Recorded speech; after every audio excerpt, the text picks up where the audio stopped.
here in San Diego, we're seeing a shift in how supply and demand are balancing out.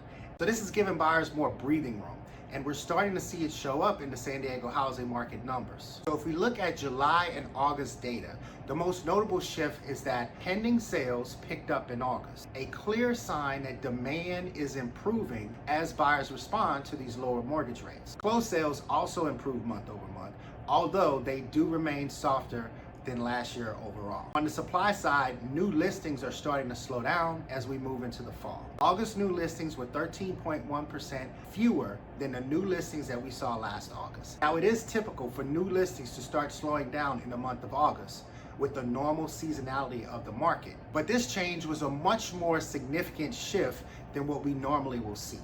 And this is important because we have seen the trend of inventory rising for the entire year. And this sudden shift to fewer new listings coming to market could mark the end of that trend with a possible shift in the opposite direction. You've heard me say it before, the story for detached and attached homes is not the same. And this trend is continuing. Pending sales are stabilizing in both markets, but detached homes are holding steadier compared to attached homes, which have seen sharper year-over-year drops. Detached home inventory has risen, but attached homes have seen a much steeper climb, creating more negotiating power for condo and townhome buyers. Detached homes continue to show stronger price appreciation, while attached homes are seeing more modest gains. And homes are sitting on the market longer overall, but the increase is far more noticeable for attached properties. So in short, detached homes remain more balanced, while attached homes are leaning more toward a softer market.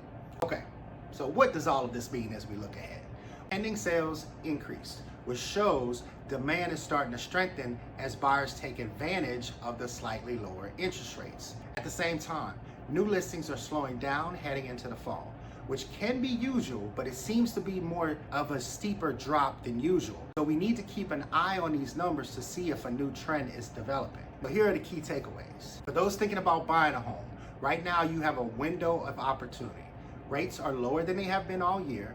Inventory is still high and competition is still softer than what we typically see in January.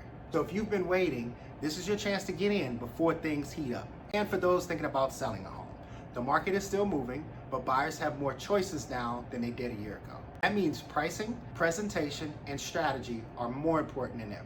If you're selling a condo or a townhome, be especially sharp with your approach, since that segment has more supply and slower movement compared to detached homes.